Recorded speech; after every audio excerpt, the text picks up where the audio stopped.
மக்களே, இப்ப நான் பேச போற முக்கியமான பிரச்சனை என்ன அப்படின்னா, நம்ம தமிழ்நாட்டு மக்களுடைய அடிப்படை உரிமை, அடிப்படை வாழ்வாதாரம் கொஞ்சம் கொஞ்சமா அழிக்கப்பட்டு வருது.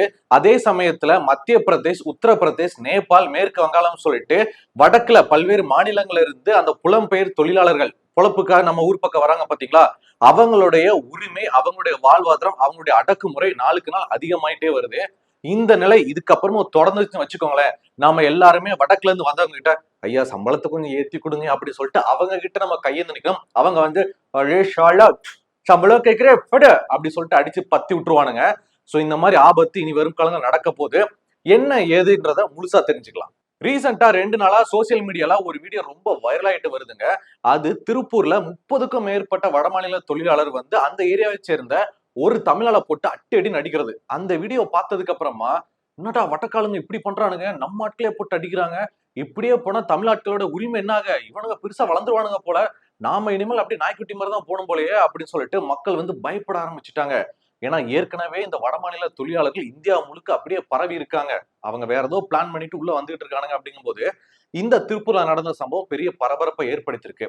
சோ திருப்பூர்ல அன்னைக்கு என்ன நடந்துச்சு, எதுக்காக அந்த 30 பேர் தமிழால போட்டு அடிச்சாங்க, போலீஸ்காரங்க இதுக்கு என்ன ஆக்ஷன் எடுத்தாங்க, யாரையெல்லாம் அரெஸ்ட் பண்ணாங்க, இனி வரும் காலங்களில் இந்த மாதிரி நடக்காம இருக்க என்ன பண்ணணும் அப்படின்றத கொஞ்சம் டீட்டெயிலா பார்க்கலாமா? இப்ப 2 நாளைக்கு முன்னாடி அங்க திருப்பூர்ல என்ன நடந்துச்சு அப்படின்னா, திருப்பூர்ல இந்திரா நகர் அப்படி சொல்லிட்டு ஒரு பகுதி இருக்குதுங்க. அந்த பகுதியில நிறைய கார்மெண்ட்ஸ், நிறைய ஃபேக்டரி எல்லாம் இருக்குது. எப்பயும் போலதான் திருப்பூர் அப்படின்னால வடக்கன்கள் அந்த மாதிரி நிறைய வடமாநில தொழிலாளர்கள் அந்த ஃபேக்டரி கார்மெண்ட்ஸ்ல வேலை பாக்குறாங்க. அதுல குறிப்பிட்ட ஒரு குரூப்புக்கு வந்து சம்பளம் கொடுக்கல, டிலே ஆகுது, அந்த மாதிரி ஏதோ பிரச்சனை போல. அதனால மேனேஜர் கிட்ட எல்லாம் பேசியிருக்காங்க, சம்பளம் போற ஆள்கிட்ட பேசியிருக்காங்க, எடுபடல அப்படிங்கும்போது நம்ம ஆட்கள் எப்படி வெளியில போயிட்டு போராட்டம் பண்ணுவான், அந்த மாதிரி ஒரு 30 பேர் வெளியே வந்து சம்பளம் கொடுக்கல, பகல் ஓ பைசா நெய் அப்படி சொல்லிட்டு வெளியே வந்து போராட்டம் பண்ண ஆரம்பிச்சிட்டாங்க. ஒரு மாதிரி கத்திக்கிட்டு சக சகன்னு இருக்கும்போது அதே இந்திரா நகர் பகுதியை சேர்ந்த நீங்க போட்டோல பாக்குற இந்த ஜெகதீஷ் அப்படின்ற திமுக பிரமுகர் அந்த வழியா போகும்போது இதை பார்த்து ஏலே எதுக்கு வில்லன்னு சவச்சவன் கத்திட்டீங்க, உள்ள படா படா அப்படி சொல்லிட்டு 4 தட்டு தட்டி இருக்காருங்க. இந்த 2 தட்டு வாங்கினாங்க பாத்தீங்கன்னா வடமாநில தொழிலாளர்கள். அவனுங்க நேரா விறுவிறு உள்ள போயிட்டு ஆட்கள்லாம் தங்கியிருப்பாங்கல்ல, அந்த பக்கம் போயிட்டு நம்ம வடக்கால ஒரு தமிழால போட்டு அடிச்சிட்டா ஓ மாறு மாறு மாறு வகையா ஓ சலோ சலோ சலோ அப்படின்னு சொல்லிட்டு இருக்கிற ஆளுகள்லாம் முத கூப்பிட்டுட்டு இந்த ஜோம்பிஸ் படம் எடுக்கிற மாதிரி வருவாங்க பாத்தீங்களா?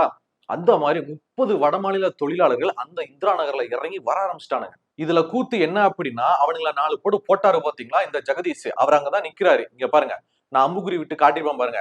அவர் அப்படியே தெம்பா நிக்கிறாரு. எதுக்கு இந்த பயலுக்கு வர்றாங்க, மாப்பிள பயலுக்கு வர்றாங்கடா, வாடா என்னாச்சு கவனிப்பா அப்படி சொல்லிட்டு இந்த ஜெகதீஷ் மற்றும் ஜெகதீஷோட கூட்டாளிகள் ஒரு 5 பேர் மட்டும் தான் நிக்கிறாங்க. ஆனா ஆப்போசிட்ல ஒரு 30 பயலுக்கு வர்றாங்க வடமாநில பயலுக. வந்து இந்த 5 பேர்த்த போட்டு அடி அடின்னு அடிக்க ஆரம்பிச்சிட்டாங்க. அதுவும் ஜெகதீஷ் அடிக்க ஆரம்பிச்சிட்டாங்க. ஏன்னா அவன் காட்டிட்டான், இவன் தான் மாறு அடிச்சா அப்படி சொன்ன உடனே அத்தனை பேரும் சொல்லிட்டு ஜெகதீஷ போட்டு அடி அடின்னு அடிக்கிறாங்க. அந்த காட்சி தான் நீங்க பாத்துக்கிட்டு இருக்கீங்க. பாவங்க அந்த ஒத்த மனுஷன் 30 பேருக்கு போட்டு அடிக்கிறானுங்க. அட்டிலாம் வாங்கிட்டு ஒரு ஒரு கட்டத்துக்கு மேல வலி தாங்க முடியாம, அடி தாங்க முடியாம இந்த ஜெகதீஷ் என்ன பண்றாரு பாத்தீங்கன்னா, நீங்களே பாருங்க. பக்கத்துல இருந்து ஒரு பெட்டி கடையில விறுவிறுன்னு ஓடி போயிட்டு சோடா பாட்டில் எடுக்கிறாரு. ஒரு பஞ்சாயத்து அப்படின்னா இந்த சைக்கிள் செயின் சோடா பாட்டில் எடுக்கிற வந்து நம்ம தமிழரோட கலாச்சாரம். இது வந்து நமக்கே உரித்தான ஒரு விஷயம். அப்படி சோடா பாட்டில் எடுத்த உடனே 30 பேரும் பண்ணி மாதிரி தெரிச்சு ஓடுறானுங்க பாருங்க. இந்த விஷயத்துல நம்ம தமிழனை பாராட்டலாம்.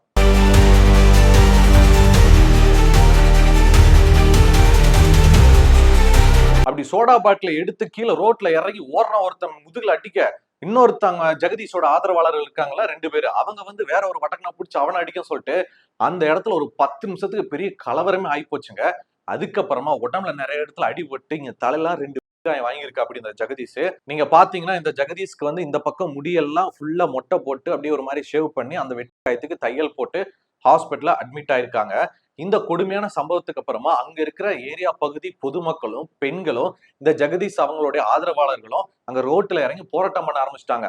இந்த மாதிரி எங்க ஏரியால வடமாநில தொழிலாளர் ரொம்ப இருக்காங்க, ரொம்ப அராஜகம் பண்றாங்க, அவனுங்களை இந்த இடத்த விட்டு காலி பண்ண சொல்லுங்க அப்படின்னு சொல்லிட்டு அங்க ஒரு போராட்டமே நடந்திருக்கு.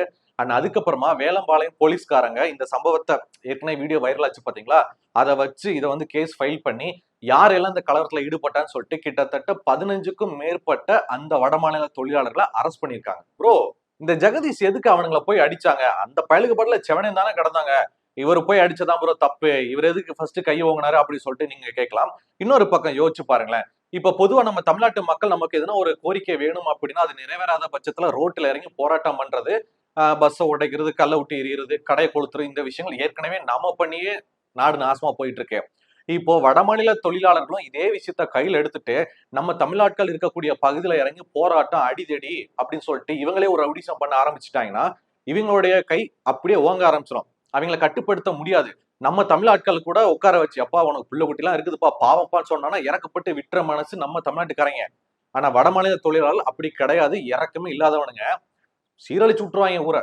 அதனாலதான் இந்த ஜெகதீஷ் வந்து 4 போடு போட்டு போடா உள்ள போய் ஒழுங்கா வேலையை பாருன்னு சொல்லிட்டு அனுப்பி வச்சிருக்கா. அப்படி அதுக்கப்புறம் தான் எல்லா செட்டையும் அவனுக்கு பண்ணிருக்கானு. ஒரு காலத்தை பொறுத்த வரைக்கும் இந்த திருப்பூர், கோயம்புத்தூர், ஈரோடு இந்த பக்கம்லாம் தமிழ்நாட்டில் தான் அதிகமா போயிட்டு வேலை பார்ப்பாங்க. பனியன் ஆகட்டும், கார்மெண்ட்ஸ் ஆகட்டும், அவங்க தான் அதிகமா இருப்பாங்க. ஆனா இப்ப நீங்க எங்க பார்த்தாலும் சரி, அது அப்படியே வடமாநில தொழிலாளர்களுடைய நகரமா மாறிட்டு வருது. நீங்க திருப்பூர், கோயம்புத்தூர், ஈரோடு பக்கம்லாம் போனீங்கன்னு வச்சுக்கோங்களேன், தமிழ்நாட்களை பார்க்கவே முடியாது. எல்லாம் வடமாநில தொழிலாளர்கள் அப்படியே கலகலன்னு அவங்க ஊர் மாதிரி, மத்திய பிரதேஷ் மாதிரி அப்படியே போட்டு போட்டு அப்படியே சுத்திக்கிட்டு இருப்பானுங்க. இது நல்லதுக்கு நினைக்கிறீங்களா? கொஞ்சம் யோசிச்சு பாருங்களேன். இது எவ்வளவு பெரிய கேடுகட்ட விஷயம். எந்த அளவுக்கு நாம வந்து இதுக்கப்புறம் அடிபட போறோம், சீரழிய போறோன்றதுக்கு இப்ப இருந்தே அதுக்கு விதைய போட்டானுங்க அவனுங்க. இருக்க இடம் இல்லைன்னு படுக்க இடம் கொடுத்தா பாய கேட்டான் பாத்தீங்களா? அதே கதை தான் இப்ப அவங்க பண்ணிக்கிட்டு இருக்காங்க.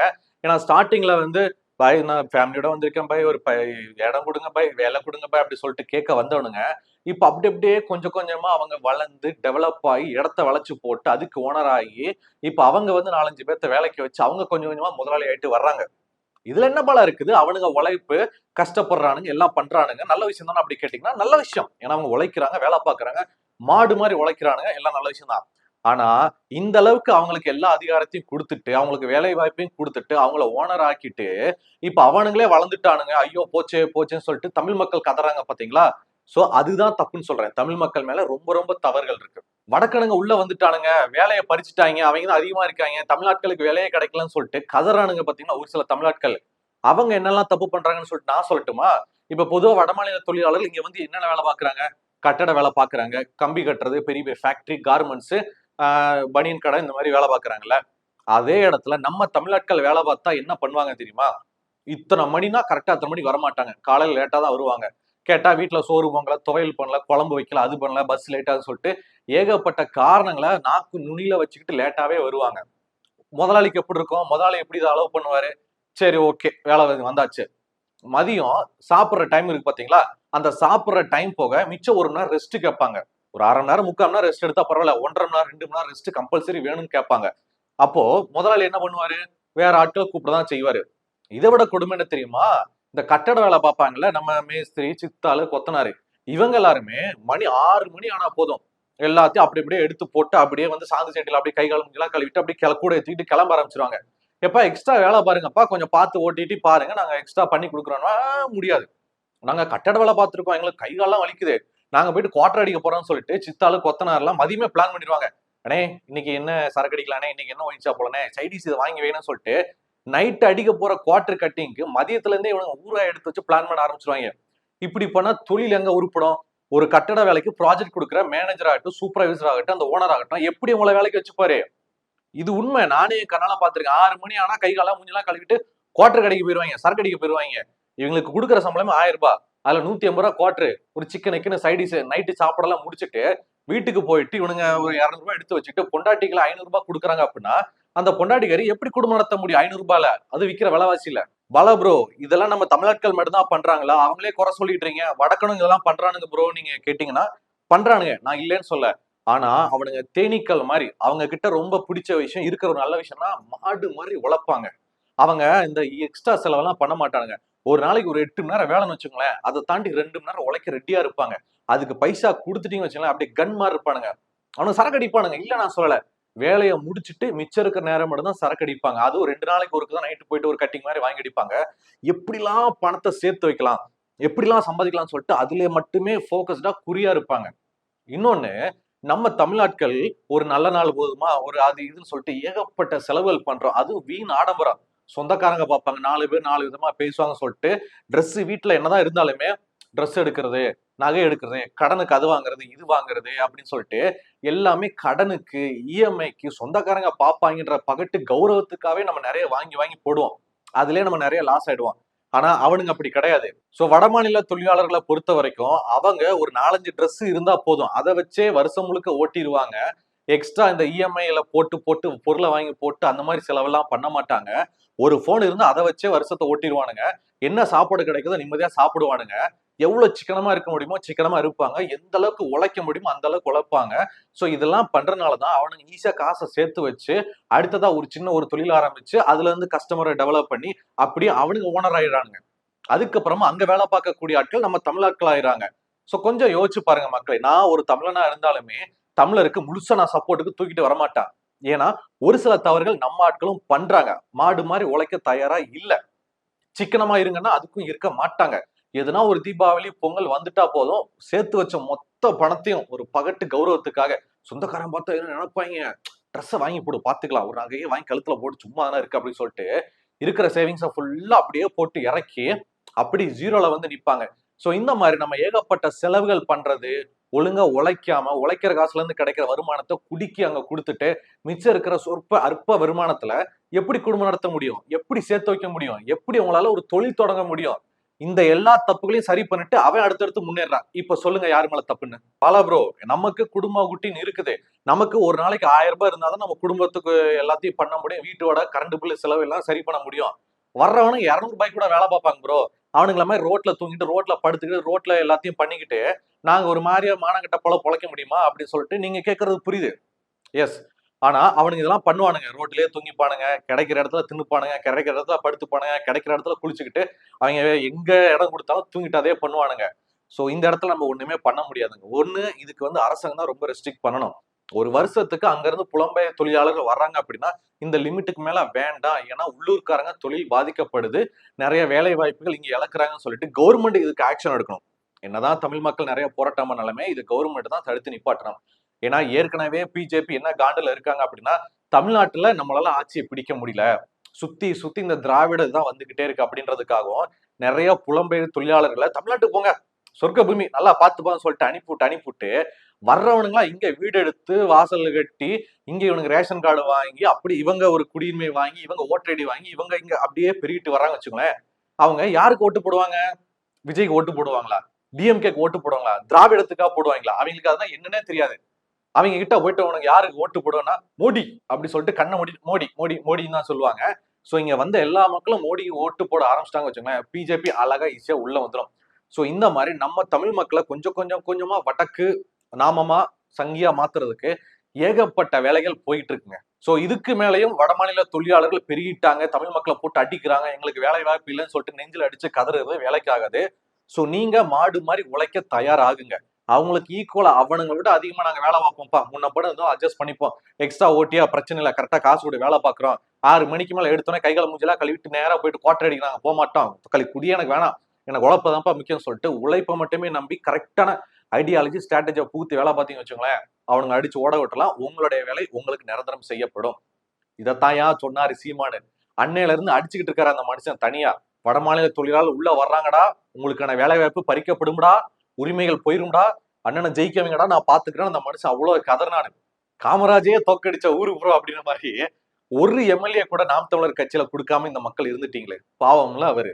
சோ இப்ப அதுக்கு நம்ம அனுபவிச்சுட்டு இருக்கோம். வாலா ப்ரோ, சீமானை பத்தி பேசுறீங்க, நீங்க வந்து தம்பிகளா அப்படி சொல்லிட்டு இதுக்கும் சில பேர் தூக்கிட்டு வருவீங்க. முதல்ல இந்த கம்பாரிசன் பண்றதை நிப்பாட்டுங்க. நல்ல விஷயங்கள் யாரு சொன்னாலும் அதை கொஞ்சம் ஏத்துக்க முயற்சி பண்ணுங்க.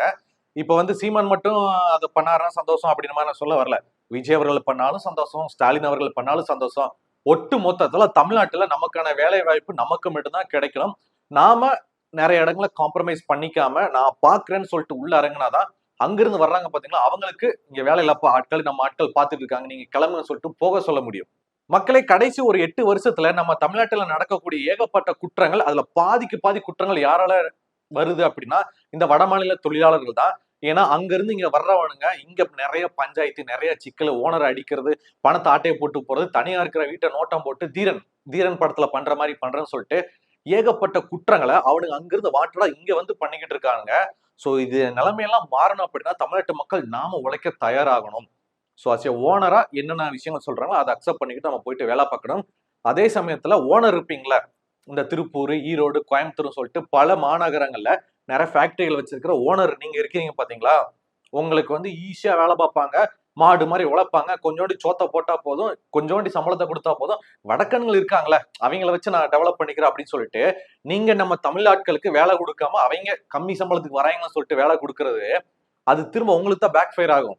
அவன் எப்பனாலும் உங்களை போட்டு அடிப்பான், எப்பனாலும் உங்களை போட்டு அடிச்சுட்டு உங்க கம்பெனி எழுதி வாங்கிட்டு உங்களை வேலைக்கு வச்சு அவன் ஓனர் ஆயிடுவான். தமிழ்நாட்கள் என்னதான் கொஞ்சம் முன்ன பின்ன லேசியா இருந்தாலுமே நம்பிக்கையானவங்க, அவங்க இந்த மாதிரிலாம் பண்ண மாட்டாங்க. ஸோ ஓனர்களும் கொஞ்சம் யோசிச்சு பார்க்கணும். தமிழ் மக்களுக்கு வேலை கொடுக்கணும், அரசாங்கமும் இதுல வந்து உள்ள வரணும். நிறைய பஞ்சாயத்து போதுங்க, நான் சொல்லிக்கிட்டே தான் இருக்கேன், நிறைய மக்கள் சொல்லிட்டு தான் இருக்காங்க. நாம் தமிழர் ஒருங்கிணைப்பாளர் சீமான் அவர்களும் கத்திக்கிட்டே தான் இருக்கிறாங்க. ஸோ பாத்துக்கோங்க, இந்த நிலை தொடர்ச்சி அப்படின்னா ஹூனோஸ் நாளை போனா எனக்கே வேலையெல்லாம் போகும். என் இடத்துல வேற ஒருத்த உட்காந்துட்டு தமிழ் மக்களுக்கு வணக்கம் இப்போ என்ன செய்தி சொல்ல போறோம் அப்படின்னா அப்படி சொல்லிட்டு அவன் உட்காந்து நியூஸ் வாசிக்க ஆரம்பிச்சிருவான். ஸோ இந்த செய்தியை பத்தின உங்களுடைய கருத்துக்கள் என்ன? நீங்க எந்தெந்த ஊர்கள்ல இருக்கிறீங்க? உங்களோட வேலைக்கு இந்த மாதிரி வடமாநில தொழிலாளர்கள் வந்து உங்க வேலைக்கு குடைச்சல் கொடுத்துருக்காங்களா? அவங்களால நீங்க எந்த அளவுக்கு பாதிக்கப்பட்டிருக்கீங்க அப்படின்ற உங்களுடைய கருத்துக்களை பாலாவகையன் கூட சேர்ந்து கீழே கமெண்ட்ல தெரியப்படுத்துங்க.